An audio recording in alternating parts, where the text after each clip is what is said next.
সংক্ষেপে রাসূলুল্লাহ সাল্লাল্লাহু আলাইহি ওয়াসাল্লামের জীবন। শৈশব থেকে নবুয়ত।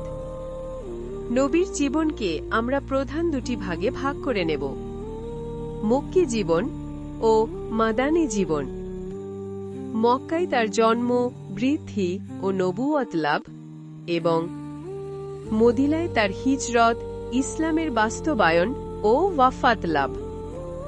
আরবের মরুদুলাল শেষ নবী মুহাম্মদ সাল্লাল্লাহু আলাইহি ওয়াসাল্লাম হিজাজের মক্কা নগরীতে জন্মগ্রহণ করেন ও সেখানে জীবনের ৫৩টি বছর কাটান, যার মধ্যে ১৩ বছর ছিল নবুয়তি জীবন।